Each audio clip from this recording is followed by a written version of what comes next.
Well, good morning, everyone, and welcome again to another live this morning. And hope you're having a great start to your day. And I'll just wait for a moment or two here before we get going. I think you'll appreciate this morning's program. Nativity, good morning to you. And Chandra and Rosa and Lee, good morning to you. Hope you're having a great day. Rosa, nice having you on with us this morning. Anita, Marlene, Mike from Wawa, Jeanette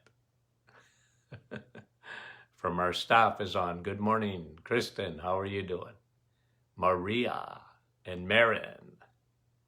Hope you guys are having a great day. Donna, we are going to talk about fibromyalgia, chronic fatigue, metabolic storm this morning. Fran, Annette, and Diane, Jerry from Nouveau Brunswick, and Jeanette, Laurie, how are you? And Diane, Travis. You guys are great. Andrea, Kara, Shelley, and Chantal, Kim. Okay. Phyllis and Amanda, you guys are great. Thanks for coming on. And Nick from our staff this morning. I'm going to talk to you about what we call at the office. We sort of, Tony Jr. and I were doing a podcast. This is years ago. And we were talking, just having a sort of a brainstorming session. And we were talking about people that had a multitude of symptoms from different categories of their body. And, we come up with the name metabolic storm. And the ones that were real bad are category 5. Now, I've talked to, I'm going to say over the years, hundreds and probably more likely thousands of people that have, I don't know if they've ever officially got the diagnosis of chronic fatigue syndrome / fibromyalgia. Now, I put those two together because I believe that both of them are autoimmune. When you get chronic fatigue syndrome, and I'll go into some detail this morning, this is an autoimmune. The body turns on itself. And almost every system of the body doesn't work properly, thus giving you a multitude of symptoms. And I think it's this multitude of symptoms that it sort of stumps traditional medicine. Traditional medicine are looking, first of all, and I think they rely on it too much, in my opinion, blood work. They do a workup, maybe some scans involved, from x-rays to MRIs and blood work. And a lot of times blood work for these people come back within the normal limits. And I've talked to you many a times, and we're going to touch on this morning, the thyroid. The thyroid is probably the organ that is the most misdiagnosed in all your body. Well, first of all, the blood work is very unreliable, very unreliable. I always tell people, listen, I'm more interested in your symptoms. A lot of people, by the way, and I don't mind looking at your blood work. I really don't, okay?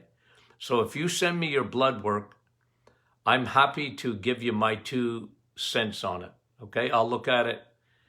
Primarily, though, you have to understand, I want your symptoms. Now, I can look at your triglycerides and your HDL, your lipid, and I can look at your sugars, and I will look at, B12 and all that, because I've got certain ranges that I like. CRP, which is your C-reactive spike protein. That's an inflammation marker. I like that. I like that test. But I have my own little interpretations over the years of them. You know, like what is considered normal is not necessarily normal for me. So I don't mind looking at your blood work. But when you send me your hormones, oh, doc, here's my cortisol. Yeah. It's not like I won't look at it. But it doesn't mean much because I want to know what your symptoms are.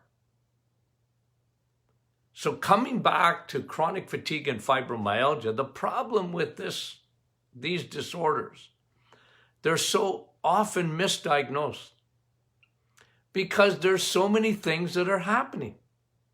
Almost every system in the body is out of whack. And, then, doctors go, you wonder if you're not a little bit, up in the, and you're under stress, and then they minimize it. But these are autoimmune disorders. One of my former patients the other day was asking me, can I read anything on hormones? I want to understand my body. Yeah. Yeah, and you know what, guys? This is why I do this program. I want to inform you, give you some information, realize that, maybe it's not you, but some loved one or whatever is going through terrible problems with their body, and nobody's coming up with any kind of solutions. So let's talk about that and how many have been given the diagnosis, and usually the diagnosis of fibromyalgia, chronic fatigue, come when they've ruled out everything else. And then they go, you got fibro. Meaning, and even rheumatologists or whatever, what are you going to do about it? I'm giving you that diagnosis, but so we're going to talk about that, okay? So let me just give you, look, I'm probably going to hit 20 or 30 different symptoms.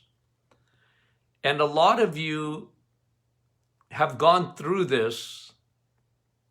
Some of these symptoms, or a lot of them, and it was misdiagnosed, or certainly nobody gave you what to do about it. So let's start off with the brain, okay? The brain, because this is one of the things that happens, chronic fatigue, fibromyalgia, is cognitive. The brain is like, patients used to tell me back in the 80s that they had cotton on their brain. It's just they couldn't focus. They had cognitive issues and, brain fog. And, didn't matter how many times you repeated something to them, they couldn't seem to hold on to it. It was almost like they had picked up a case of ADD. It really wasn't ADD. It was just that the brain, because of hormones that are out of whack, and serotonin levels and dopamine, chemistry changes in the brain. And, so a lot of people that were in category 5 have brain issues.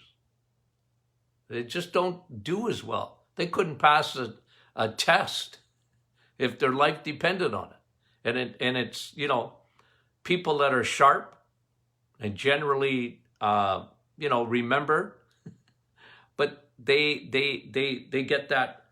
And a lot of times because of the adrenals, okay? So remember what I've said about this. It's sort of autoimmune. And it doesn't start with the adrenal glands. Any autoimmune disorder, whether it be MS or Parkinson's, is sort of like an autoimmune. They don't really classify it as such. But ulcerative colitis and Crohn's and Sjogren's and all these things, they start in the gut. But I'm not going to start today in the gut. I started with the brain, but brain-like symptoms, okay? Nervousness, anxiety, heart's fluttering. These can be all symptoms that your cortisol is rising. And now it's putting you into the fight or flight. You could have a tendency to hold your breath, easily startled, constantly on the edge, moderate to extreme fatigue. These things happen, nausea. Sometimes a lack of appetite. When you're unwell, a lot of times this happens. And they're all strange type of symptoms. But it's because the whole endocrine system is getting messed up. Poor sleep. We've talked about this so many times. Poor sleep. What is it now? 70% of the population don't sleep well. But if you have chronic fatigue or fibromyalgia, you might hibernate, but you're not sleeping. You're not getting that into that recuperative sleep. You're not getting into the REM sleep, that deep sleep, that one is rapid eye movement. And this is where when your body, I've talked to you about your night shift coming in and cleaning up the brain and getting rid of the debris, and your body is going into airplane mode and there's no data coming into the body. And that's when you really get a good sleep. But when you have chronic fatigue, fibromyalgia, metabolic storm, category 5, you're not even getting a good sleep, even though you're tired. You're wired, but tired. I like that. You're wired, but you're tired. Your heart can be racing. You're irritable. You're prone to crying very easily. The body is messed up. It's a metabolic disaster. So that can be, I always tell people, when it's chronic and it's been going on for a while and it's almost always unexplained, nobody's put their finger on it to say this is what's going on. You know how many people I've told over the years? Thousands. You're messed up. Don't compare yourself to someone else. Your system, it all broke down. And primarily, very important little organs, they're this big, okay? The size of chestnuts are your adrenal glands. And those adrenals are exhausted. So stress has a major effect on it. What comes first, the chicken or the egg?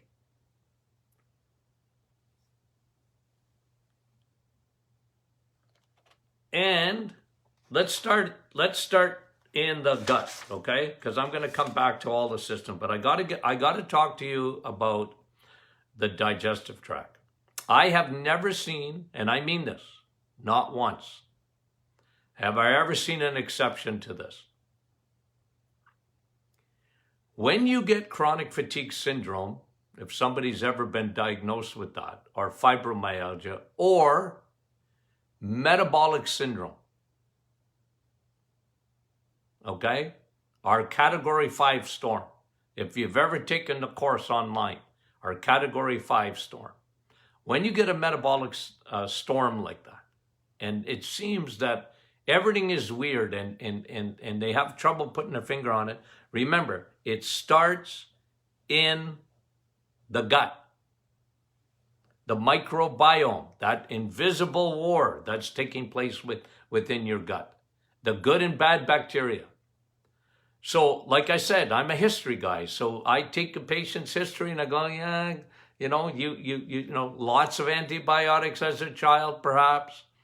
And, you know, you deplete it. It could be something else, or pain, or even under a lot of stress. And it's usually a combination of these things. And the gut microbiome, bad diet, sugarholic, carbaholic, the gut gets we call it dysbiosis, and the bad bacteria take over.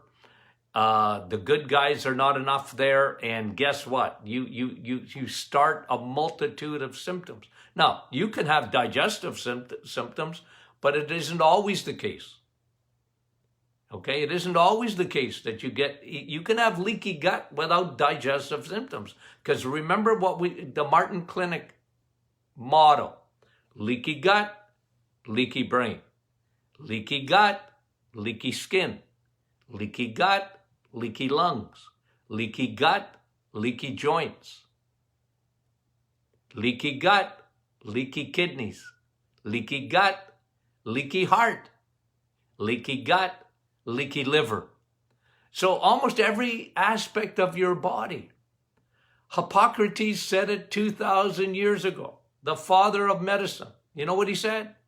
All disease starts in the gut. And you know what? That dude was a smart guy. That's unbelievable. And then medicine sort of forgot about that for 2,000 years. And they weren't looking at the gut. They weren't looking at bacteria. And it's only been in the last 10, 15 years, really, where there's been a big shift. Not with all medicine, but in a lot of doctors, they understand the gut. It's got its own DNA. It's its own organ unto itself. And there's got to be a balance in there. Otherwise, you can be very, very unwell. And I'll never stop talking about it. Because it's at this, and even here, and this is why I'm so interested in history. And like I said, antibiotics, the greatest discovery of the 20th century and the curse of the 21st. Because the vast majority of people that are sick have leaky gut. And they don't know it. Nobody's told them. You got to fix the gut. You got to fix the gut. And and here's some of the symptoms. A lot of people, they get unexplained. All of a sudden, they got IBS. Their bowel is it. When a doctor says, oh, you have IBS. Well, hello. You don't have to be a doctor to know that my gut's bugging me. And then, for a lot of people with chronic fatigue and fibromyalgia, they get these intolerances they never had before. Lactose, to eggs, to cheese, gluten. Gluten schmuten, I always tell people. Lectins, and they never had these kind of things.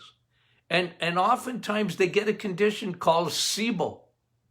SIBO is a small intestine, and they say, because the B is for bacterial infection. And I always say, nah, like I was telling you yesterday about UTIs, it really isn't bacteria. Bacteria is there, I agree. But why chronic? It's yeast. It's a fungus. It's a fungus. So this is a big problem in our society today. And they often, all of a sudden they develop GERDs, or they develop acid reflux. They develop all these digestive issues. And so, anyway, very common. So the gut, some have symptoms, some don't, but they definitely have leaky gut. That is 100% for sure. And I've never seen a case of chronic fatigue, fibromyalgia, or even metabolic storm where they don't have leaky gut. You have to fix the gut. You have to fix that gut. And part of fixing it is food, elimination. You know, like I know some people, if you have a chronic fatigue fibromyalgia, I often don't recommend, to people, like, you don't need to get, allergy testing done. Be your own doctor. Be your own doctor. I eat this, I don't feel so good. Well, then don't eat it. You have an intolerance to it. And if you eliminate, like somebody says, oh, doc, maybe it's lactose. Okay, well, eliminate all your dairy for a couple of days or a week or so, and then reintroduce it, see how you feel. So the brain,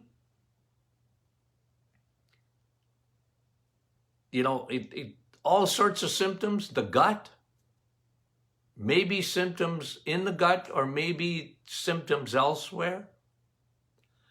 Musculoskeletal system, muscle spasms, don't recover from injuries very well, pain, unexplained pain. All of these things can be part, and that's more of what they call the fibromyalgia part. And I remember when they came up with the fibromyalgia, just, like an arthritis of your muscles and not your joints. But you can have both. You can have both. Okay? Now let's talk about the thyroid, because the thyroid is sort of your gas pedal. It's your metabolism. Your thyroid's a very, very important organ. But your thyroid, by the way, is a puppet. It comes up from up here first, right? The endocrine system, the hypothalamus, that's what controls. The thyroid is just like a little puppet. It's got strings up into the brain. But it's such a sensitive organ. And if your cortisol is high, it messes up your thyroid, because you can't convert. Your thyroid works on a little teaspoon produced in the whole year of what we call T3. T3 is the most important thyroid hormone. Okay? You have thyroid stimulating hormone, TSH. And when you that's the problem with the blood test, is that you get your TSH done, and the ranges are from here to eternity. And I'm not saying don't get the test done. I'm just saying it's so unreliable. Let me give you several symptoms that you should look for to see if you're thyroid. You got weight gain? You got weight gain? Ladies, what's your hair like? Losing hair? Losing hair? My wife often laughs at me, if I'm sitting in a restaurant or a mall, and I see women go by, I'm always diagnosing their condition. I know too much. Well, that lady's got thyroid problems. That lady's got too much estrogen. I can't help it, okay? I'm very observant, and I don't mean to be, it just